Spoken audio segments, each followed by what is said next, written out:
Educação à distância, mudando realidades.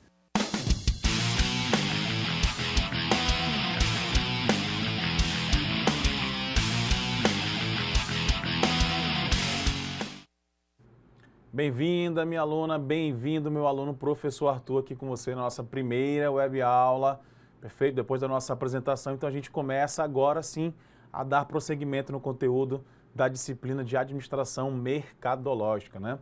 Perfeito? Então nessa primeira aula aqui, nosso conteúdo é para a gente tratar um pouquinho do conceito, do histórico, do ciclo, do marketing, né, na história.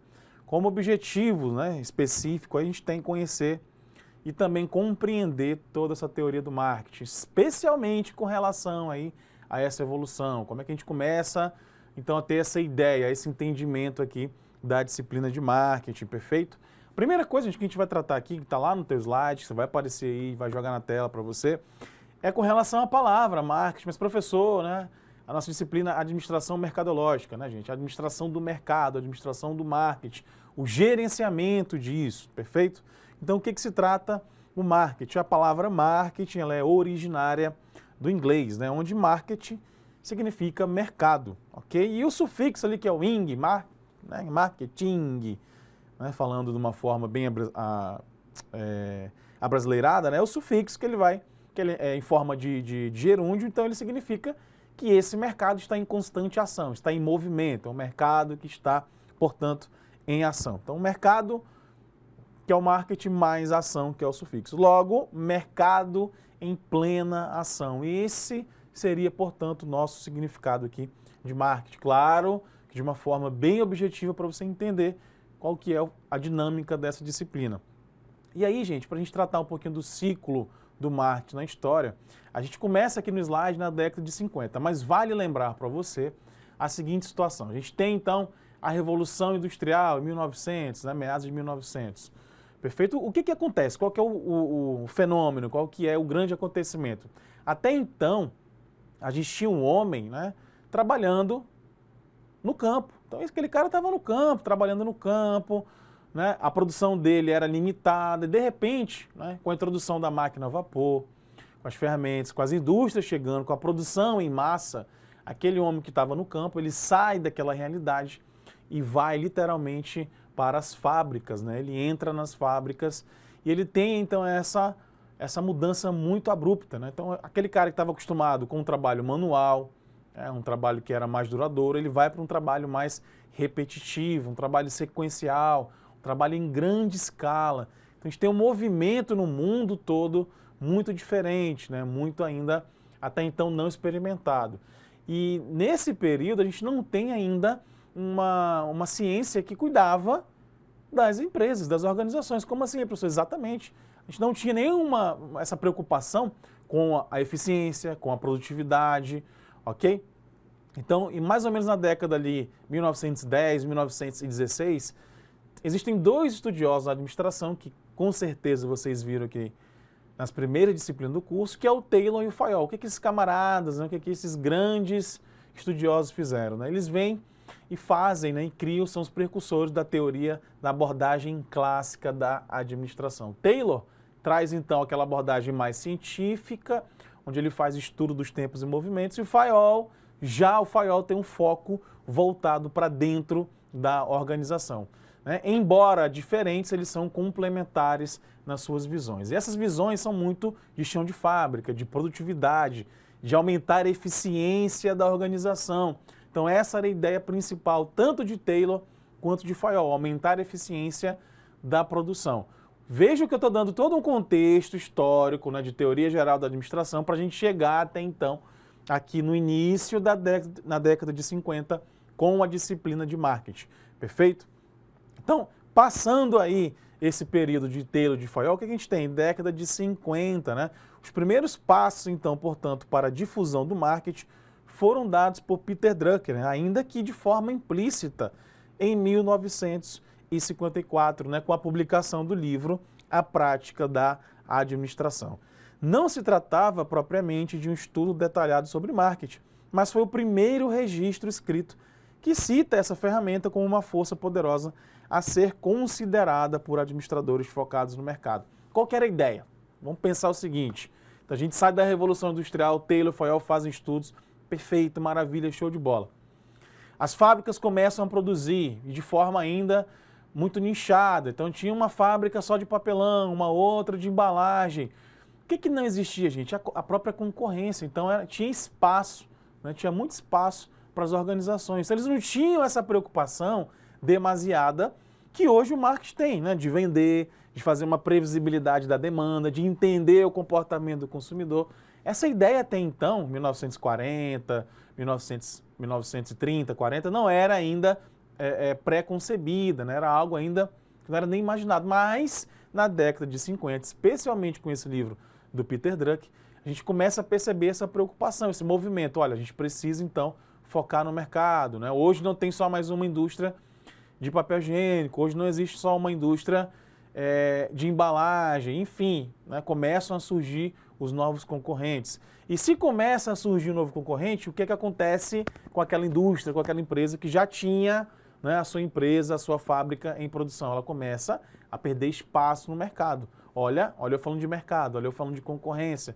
Então a ideia é como se fosse assim, eles foram forçados a entender o que estava acontecendo. E o que estava acontecendo era essa leitura do marketing.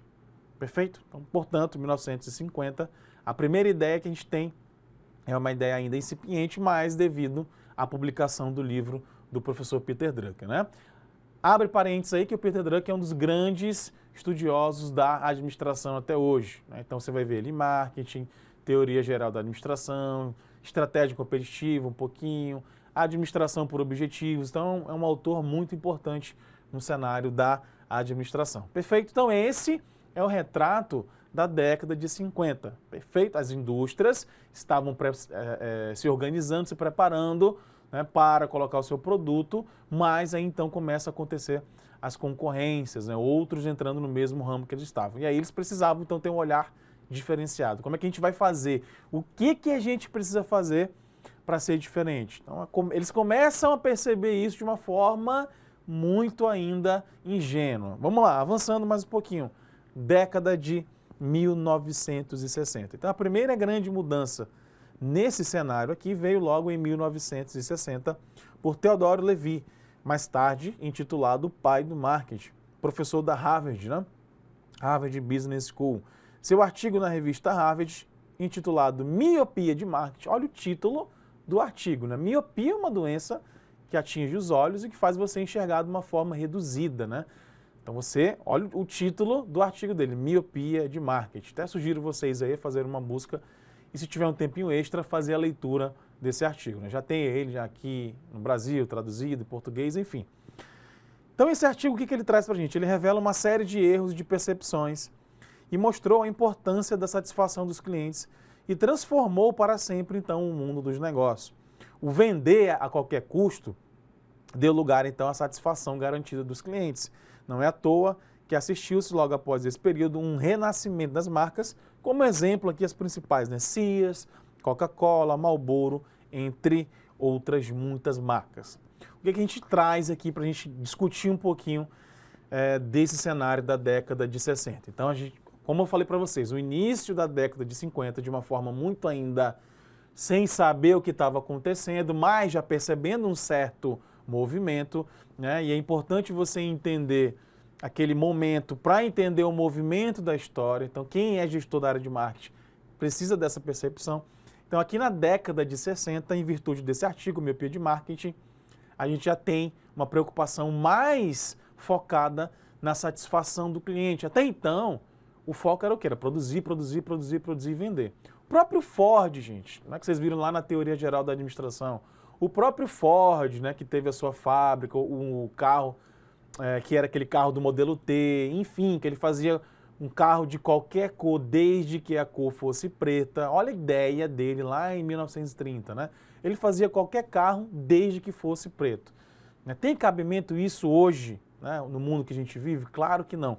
E isso na década de 60 já começou a ser notado pela própria demanda, ou seja, os clientes já não estavam mais satisfeitos. Pô, não é possível, cara, eu vou comprar, todo carro que eu vou comprar é preto, meu vizinho tem um carro preto, a minha mãe tem um carro preto, o meu filho tem um carro preto. Não pode ser assim, eu quero um carro azul, eu quero um carro amarelo, eu quero um carro rosa.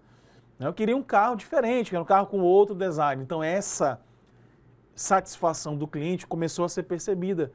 Então agora o marketing, então na década de 1960, começa a ter, né, os ouvidos, né, mais linkados e mais preocupados em ouvir quem? O seu próprio consumidor. Ou seja, então eu faço um carro, não importa se o carro seja preto, agora eu tenho que pensar na satisfação, porque senão eu não vou conseguir mais vender esse carro. Então aí começa a concorrência global, enfim. Né? Essa percepção é de fundamental importância. Imaginem hoje você ter uma indústria ou uma empresa que presta serviço, enfim, né, e você desconsiderar o teu cliente. Né? Você não ouvir, você não pegar um feedback, não saber o que ele quer, não saber o que melhorar no teu produto ou no teu serviço. Né? Isso é muito preocupante. Perfeito? Avançando mais um pouquinho para a década de 70. Então, nos anos 70, o destaque aqui, né, é o fato de surgir departamentos e diretorias em marketing em todas as grandes empresas. Né? Então, não se tratava mais somente ter uma boa ideia, mas de uma necessidade de sobrevivência. É nessa época que se multiplicaram os supermercados, os shopping centers e as franchises. Né? De fato, a contribuição do marketing é tão notória no meio empresarial que passa rapidamente a ser adotada em outros setores da atividade humana. O governo, organizações civis, entidades religiosas e partidos políticos passaram a valer-se das estratégias de marketing, adaptando-as às suas realidades, né, e às suas necessidades. Olha já, mais uma mudança aqui. Então a gente percebe que a cada 10 anos, em média, o mundo dos negócios, especialmente na administração mercadológica, acaba sofrendo algumas alterações, algumas mudanças em virtude da cultura, do próprio avanço da tecnologia, enfim. O que a gente percebe aqui, então, de uma forma reduzida e bem objetiva na década de 70, que outras organizações começaram a ver a importância do marketing. Então, o governo, é importante então divulgar o que eu faço aqui para a população, porque eu preciso do meu cliente. Olha só, um governante se elege através de quê? De um voto. Quem vota nele? Uma pessoa. Essa pessoa tem desejos e necessidades e o marketing visa atender especialmente isso, os desejos e as necessidades das pessoas. Olha a sacada. Então, até mesmo os políticos começaram a perceber a importância de pensar estrategicamente com a visão de marketing. Então, agora eu vou enxergar o marketing como sendo um departamento aqui da minha estrutura organizacional. E o que um departamento traz, gente? Traz todo um staff, pessoas especializadas, estudos, investimentos, perfeito? Então, essa ideia aqui, né, é muito importante que vocês entendam. Década de 70, então, tem uma expansão e eu tenho o marketing agora como sendo realmente uma função dentro da minha organização. Se você lembra lá do FAIOL, o FAIOL tratou das 6 funções do administrador, né, gente? Então, ele traz lá. Vocês lembram ou não lembram? Respondam aí. Lembra ou não lembra? Ah, professor, faz tanto tempo que eu estudei. Ah, eu lembro sim, professor. Função administrativa, função comercial, função técnica, função de contabilidade, função de finanças, né? Então são as principais funções dentro de uma organização. Naquela ideia de FAIOL, ele não tinha ainda pensado na ideia do marketing. Né? Então lá em 1915, 16 na França, quando o FAIOL idealizou as funções de uma organização, ou seja, os departamentos de uma organização, ele não tinha pensado na ideia de marketing, mas ele pensou já num departamento que iria vender aquele produto, de uma forma ainda muito limitada, perfeito? Então aqui na década de 70 a gente tem esse destaque, né, e essa necessidade aqui das empresas realmente sobreviverem, perfeito? Então como é que eu vou sobreviver? Estruturando o meu departamento de marketing, colocando profissionais, agora eu tenho que pensar numa propaganda bacana, numa publicidade que vai me garantir um retorno nesse meu produto. O produto que eu lançar, as pessoas têm que entender, têm que consumir. Vocês viram aqui que 3 empresas tiveram destaque, Coca-Cola, a Marlboro. Então, nessa época, a indústria do cinema, ela recorria, na verdade, sim, as empresas recorriam à indústria do cinema para poder forçar algum comportamento que elas queriam. Então, colocava lá o cara no filme famoso, lá de Hollywood, tomando Coca-Cola. Aí você aqui no Brasil, teu avô, né, teu bisavô, meu pai, por exemplo, assistindo aquilo, nossa, achava lindo, né? Quero tomar essa bebida aí. O próprio uso do cigarro foi implantado dessa forma, né? A Marlboro, então, associando aqueles atores, né, aquelas atrizes, os galãs, né? Aquelas mulheres bonitas, enfim, associando a imagem deles ao uso do cigarro. Então era muito comum naquela época, década de 50, 60 e 70, as propagandas televisivas permitirem, né, esse tipo de produto serem difundido. Coca-Cola, especialmente cigarro, que hoje já não é mais, né, gente? Perfeito, vamos avançar, vamos avançar. Década de 80. Então, lá em 1982, o livro Em Busca da Excelência, de Tom Peters e Bob Alterman, inaugurou a era dos gurus de marketing. Então, aqui a gente já tem os principais autores. Num golpe de sorte editorial, produziram, então, o livro de marketing mais vendido de todos os tempos, ao focarem completamente sua atenção para o cliente. O fenômeno dos gurus levou o marketing às massas e, portanto, às pequenas e médias empresas e a todo tipo de profissional. Talvez por isso, e também por uma necessidade de mercado, o marketing passou a ser uma preocupação direta da alta direção de todas as megacorporações, não estando mais restrita a uma diretoria ou a um departamento. Então, na década de 80, a gente tem uma pulverização do marketing. Olha que termo que eu usei, né?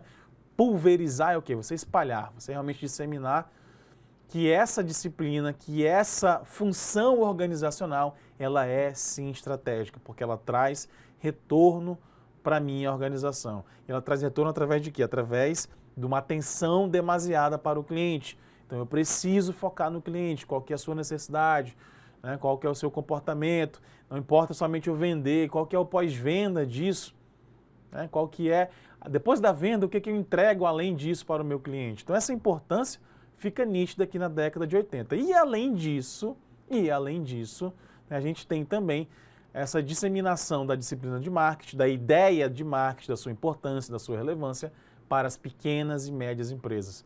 Então agora a gente precisa fazer o marketing, porque o marketing praticamente torna-se obrigatório para quem vai empreender. Seja uma empresa pequena, um microempreendedor ou até mesmo uma mega corporação. Perfeito? Década de 90, avançando. Então, assim como fez em muitos outros setores, o avanço tecnológico dos anos 90 teve um forte impacto no mundo do marketing. O comércio eletrônico foi uma revolução na logística, na distribuição e nas formas de pagamento. O CRM, que é o Customer Relationship Management, e os serviços de atendimento ao consumidor, dentre outras inovações, tornaram possível, então, uma gestão de relacionamento com os clientes em larga escala. CRM, gente, né, significa gestão de relacionamento com clientes, traduzindo para português. E isso, as grandes empresas, o que elas têm? Elas têm software, elas têm ações programadas e específicas para fazer o gerenciamento dos seus clientes. Então, eu estou falando de mega corporações, né? Mas até mesmo você aí, você vende, de repente, feijoada, você vende delivery, cachorro quente. Professor, eu tenho um mini negócio aqui na minha cidade. Não importa. O que seria o CRM para você, para a tua realidade? Sabe aquele WhatsApp que você tem com o nome de todos os teus clientes? Seu João da padaria, Dona Maria do açougue, seu Zé Roçador, enfim, toda aquela relação do WhatsApp que você tem ali o nome dele, o telefone dele, o endereço, perfeito? Então isso, claro que eu estou trazendo para uma realidade mais didática possível para vocês, né? Então, para você, né, nesse exemplo, e se você se encaixa nesse exemplo que eu estou falando, isso seria então o teu CRM, né, que é o banco de dados e as ações que vocês fazem. Então você tem lá a tua barraquinha, o teu espetinho, né? Você vende ali o churrasquinho, perfeito.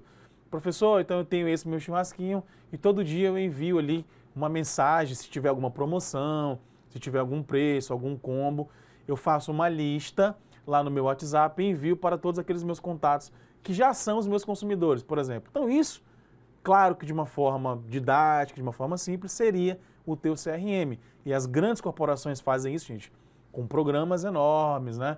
Com várias informações dos clientes delas, perfeito? Então a ideia de CRM é essa aqui. E ela é introduzida especialmente com o advento dessa tecnologia que a gente tem. Especialmente o quê? A internet. Então a gente começa na década de 80 a pensar na internet, 90 ela chega nas empresas, né? E aí no próximo slide que a gente vai ver logo a seguir, na década de 2000, a gente já começa a ter isso de uma forma mais holística, perfeito? Agora sim, década de 2000. Então a virada do milênio assistiu à segmentação da televisão a cabo, a popularidade do telefone celular e a democratização dos meios de comunicação, especialmente o www, né, o famoso World Wide Web. Já estava madura, então essa internet já estava madura o suficiente, e nos primeiros anos dessa década surgiu uma infinidade de pesquisas e de publicações sobre o web marketing e comércio eletrônico. A gente começa a ter aí, então, essa preocupação com o web marketing, com o comércio eletrônico, mas mais do que isso, né, agora o cliente também não tinha apenas poder de barganha, mas o cliente também começa a barganhar o poder da informação. Olha que fenômeno, olha que mudança a gente traz aqui, muito interessante, né? Acho que até alguns de vocês não tinham nem nascido nos anos 2000 ou nasceram aí nessa década, né? Então são bem novinhos, enfim. Especialmente aqui, gente, a gente tem a introdução dos conceitos de marketing digital. Hoje a gente conhece como marketing digital, perfeito, mas até então, o web marketing existia essa dificuldade do rótulo, né? O próprio marketing não conseguiu enxergar isso numa velocidade muito rápida, né? Então, os próprios autores demoraram, digo assim, né, a colocarem suas primeiras publicações, né? Isso demorou a ser difundido, mas quando não teve mais como segurar, foi impossível, né? Então, a gente teve esse novo surgimento aí do marketing digital, mas ele surge aqui especialmente nesse cenário da década, né, dos anos 2000. Você tem ali o quê? Né? O celular se tornou já um objeto muito pessoal, já era pessoal, mas agora ele começa a adquirir outras funcionalidades. Até então, né, você tinha o celular só para mandar mensagem ou para fazer ligação. Perfeito? Aqui, a partir dos anos 2000, você já começa a ter outras funções no celular. E no finalzinho da década de 2000, para os anos 2010, a gente já tem essa mudança de forma mais clara, que é o que a gente vai ver agora no próximo slide. Então, na década de 2010, né, devido ao crescimento econômico aliado aos avanços da tecnologia, como, por exemplo, biotecnologia, robótica, bem como o excesso de capacidade de produção de carros, eletrodomésticos, eletrônicos, também nos deparamos com milhares de pessoas pobres do mundo que adorariam comprar carros, bicicletas, computadores, mas não tinham o quê? Dinheiro, né? Ou coisa triste, né, gente? Você sabe como é que é isso, eu também sei, não ter dinheiro. Que pesadelo. Vamos lá, estamos estudando para isso, para mudar essa realidade. Nesse contexto, então, entra em ação o marketing social, que como ação, por exemplo, né, doa camisinhas, reduzindo o tamanho das famílias e prevenindo a proliferação do vírus HIV. Aí é o tipo do marketing social, né? Então, o fortalecimento das empresas virais, que surgiram nos últimos 15 anos, mas crescem, então, de forma vertiginosa a cada dia, de forma exponencial, como, por exemplo, ficou um pouquinho comigo aqui, das plataformas digitais, né? MySpace, Facebook, eles começam a ganhar força no cenário das mídias sociais digitais.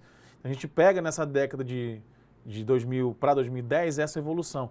E eu garanto para vocês, gente, essa evolução está acontecendo cada vez mais rápido. A gente tem aqui um cenário de 2000 a 2010, mas se a gente fosse trabalhar isso de uma forma minuciosa, né, praticamente a gente teria que dividir essa década em duas partes, ok? E a partir da década de 2010 para agora que a gente vive, 2020, 2021, 2022, enfim, a gente tem muito mais mudança ainda, né? O marketing agora praticamente já está na palma da mão. Você está com o teu smartphone aí, que ele tira foto, né? Você tem várias redes sociais, Instagram, Facebook, Twitter, o TikTok também. Olha só, vejam como o marketing foi entrando nessas plataformas, né, das redes sociais. Inclusive, hoje, algumas empresas, elas não têm mais nem site.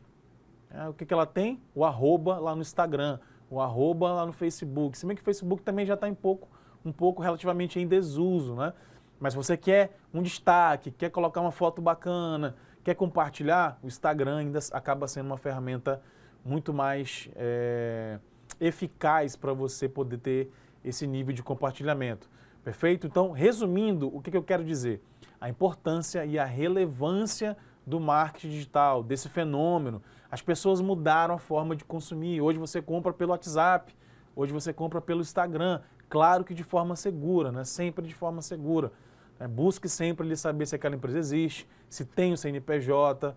O que as pessoas fazem, as empresas que são mais sérias? Embora elas tenham essa divulgação focada nas mídias sociais, ela acaba alimentando uma página, um site, para poder dar mais garantia e mais confiabilidade para o consumidor. Mas a gente não pode negar que as transações comerciais acontecem sim através das mídias sociais. Então, médico, advogado, professor, cursinho de aula, o próprio IFRO divulga aqui vários cursos nas suas redes sociais, não tem como fugir disso. É o que está acontecendo, é a nossa realidade hoje, as transações ocorrendo e acontecendo através das mídias sociais. Perfeito? Então, gente, a gente fica por aqui. Essas foram as nossas referências aqui, que é aquele material que eu falei para vocês, que está lá no roteiro, né, que é do professor Ricardo Barcelos e da professora Simone Skela, né, Skela, não sei como é que é essa pronúncia dela, que é Marketing e Vendas, é um caderno feito pelo Instituto Federal do Paraná. Perfeito? Espero que vocês utilizem esse caderno, lá vocês podem ampliar o conhecimento, né, existem alguns exercícios também específicos, algumas leituras complementares. Perfeito? A gente fica por aqui e eu te aguardo na nossa próxima aula. Um abraço!